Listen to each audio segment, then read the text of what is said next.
Tea Time with Mr. Parrish, der Podcast mit Brian Parrish und Sören Rodenberg.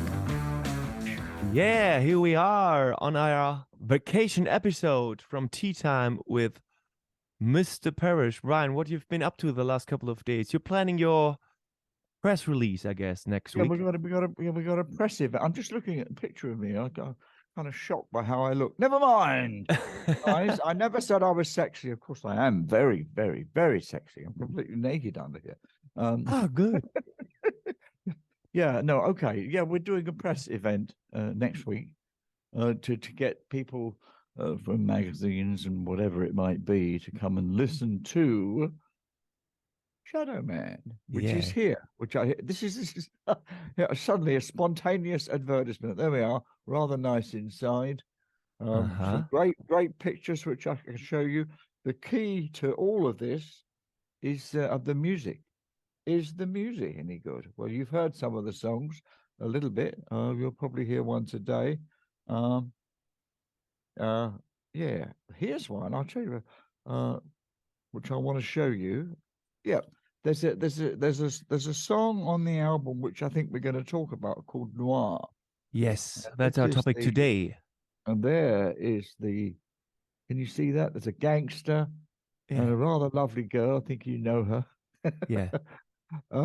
And it's a kind of it's a film noir type of thing. So that's probably what we're going to talk about. I'm rehearsing the band, I will be rehearsing the band for the concert we're going to do in June the 17th, Music Hall Worpswede. For those of you who are in this country, get here, get your asses down there. Yeah, get your asses to Worpswede. I got my ass up to Spain, literally. I'm on band vacation now. Oh, I'm playing a club hotel at the Mittelmeer. We're in Alcaidesa. It's in Andalusian. Yeah, the Mediterranean, we say. Mittelmeer. Okay, good. So I learned that now. And yeah, we just, it's the last station before work. We just have just 1 hour gigs every third day now. And it's pretty easy to go. And there are a lot of golf players around here. On Saturday, the golfers are arriving. That these are the golf soccer players, former soccer players, like guys like from the old World Cup team from 1974 are here, and a couple of newer ones too, and they're gonna play golf here. Have you got a golf joke? Funny you should say that. The joke's not funny, but it's funny you should say that. Yeah, well, all right. When I was at school, which is a long time ago, we had options. I think the only school who did for golf lessons. They had, it was really, and they said, and the teachers were all saying, this could be very useful for you in your career, because business people talk about golf. It's like being a Freemason or something. Anyway, I didn't do it. Sometimes I wish I had. I have some friends in the business who play golf, and it's lots of fun, apparently. But what happened, I think, for many of the people who really took up golf, the wives have a difficult time with it because the husband disappears for, hours on end, apart from the cost of all the clubs and all the rest of it.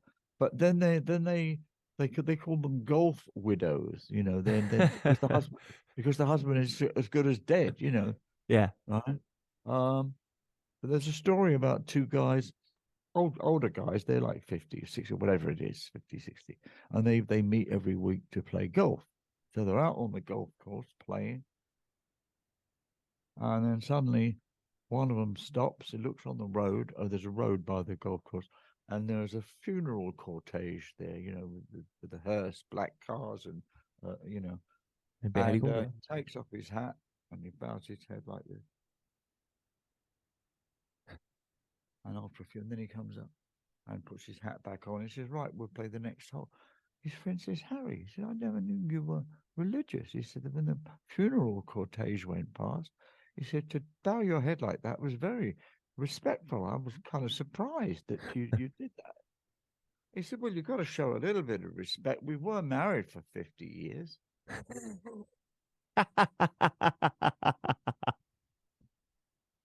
I know. That's it. But now he's a widow too. Well, what's Yeah, well, now he's a got more time. widower? Oh, He's got now more time for golf, if that's possible. yeah, I yeah. don't know. Anyway, that's just, And we're well, gonna, sorry, go on. yeah, we're gonna spend a couple of time talking about your song Noir today. Oh yeah. Yeah, All you're right, you're well, moving into the kind of this kind of film noir gangster genre, I would say. yeah, Yeah, yeah. and the Well, picture is a good one for it too. I'm very pleased with the way the picture caught out. I mean, in fact, the pictures for all of these songs were originally visualized by me. Some of them, it's the guy who did this is a guy called Frank Burgund, who's a great photographer, and he just took it. It's just the quality and the technique, Yeah. the way he actually was able. It's fantastic. Sometimes he took an idea that I had and took it even further because he's a creative guy. He's not just somebody who says, "What do you want me to photograph?" Click, there we are. He's Yeah. creative. He's no, it's brilliant, really brilliant. But we got the picture for this, and I wanted to create a mood. When I originally had the idea for the song, I wanted to do a video, which would have been very expensive and very, time consuming and difficult to get all the people in the room together.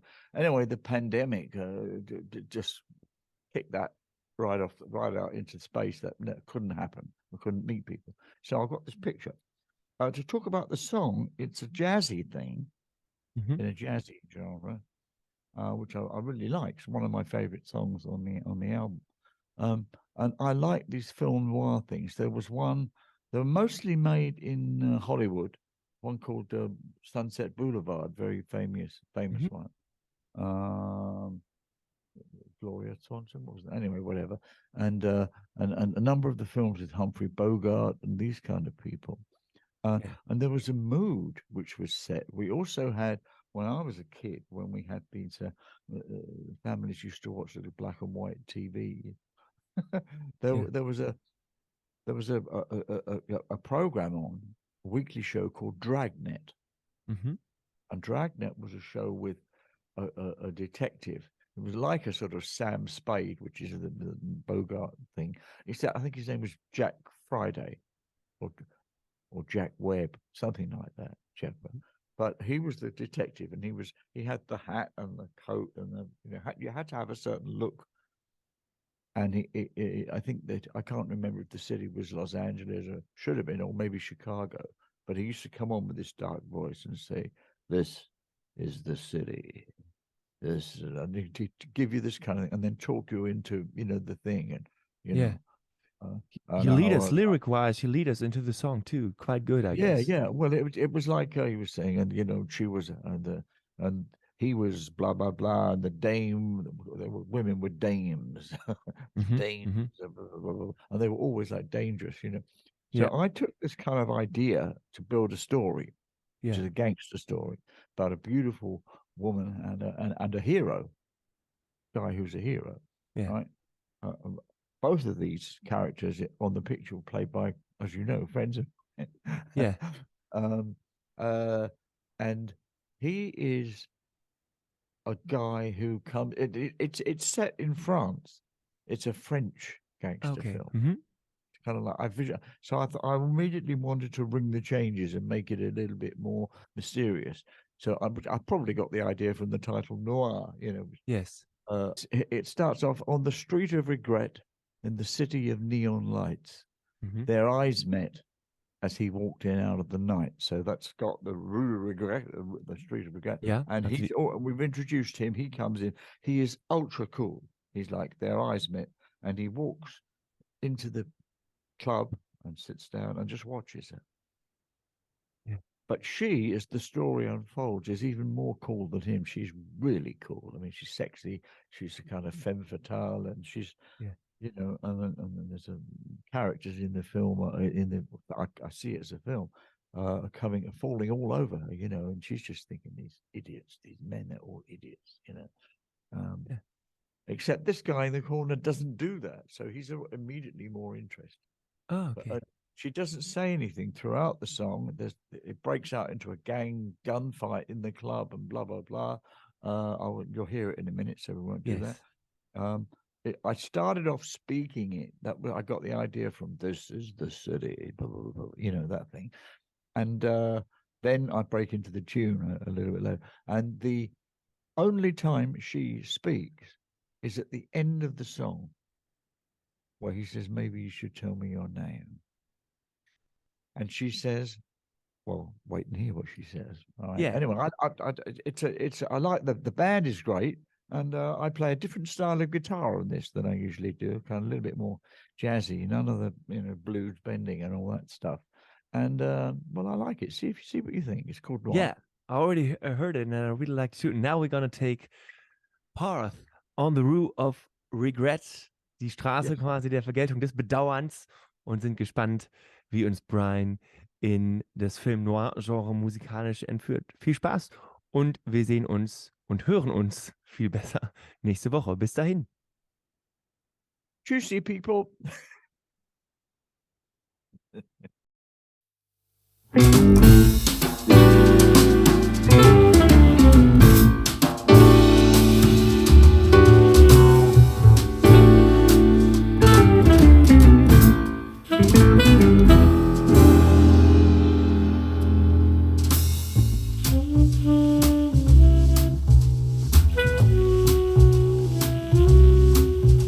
On the street of regret, in the city of neon lights,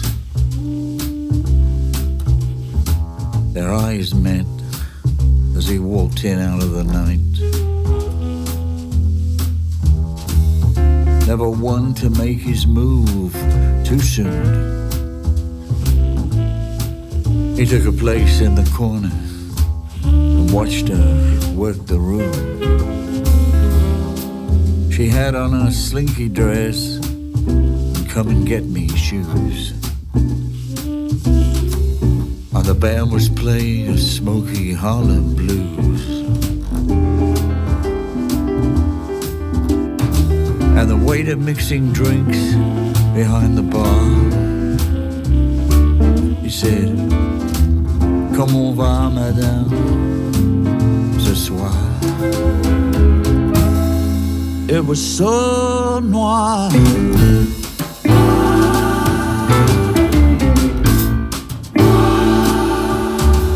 So noir.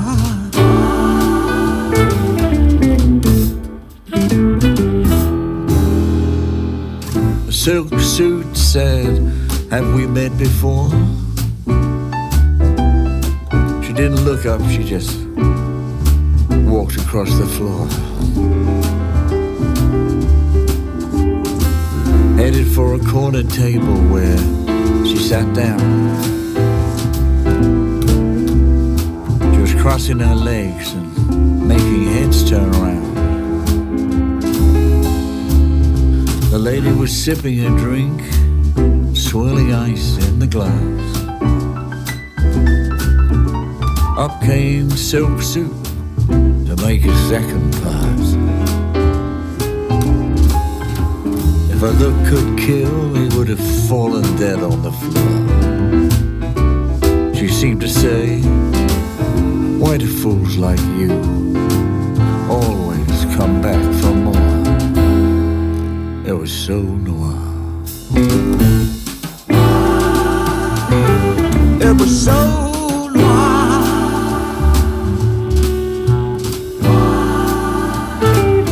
So noir.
commotion, a guy got knocked to the ground.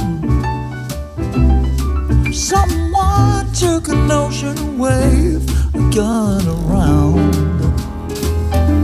At the investigation, none would say who shot first.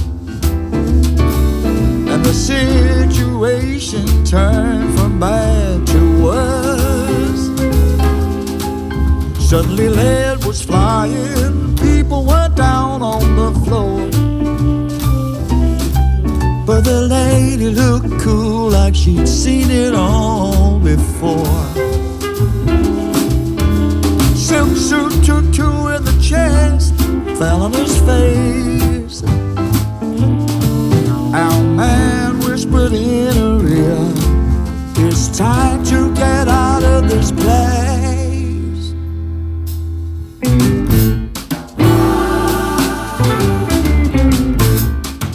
It was so noir.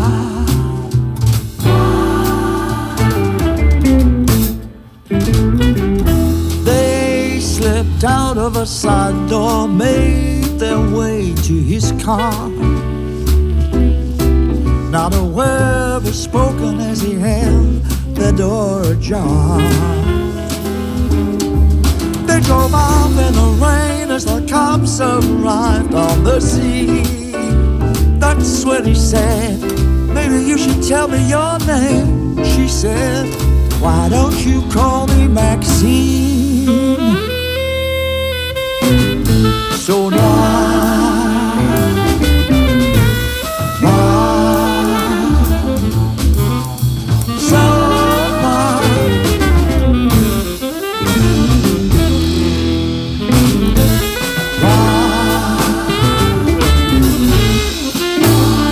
that's what I said.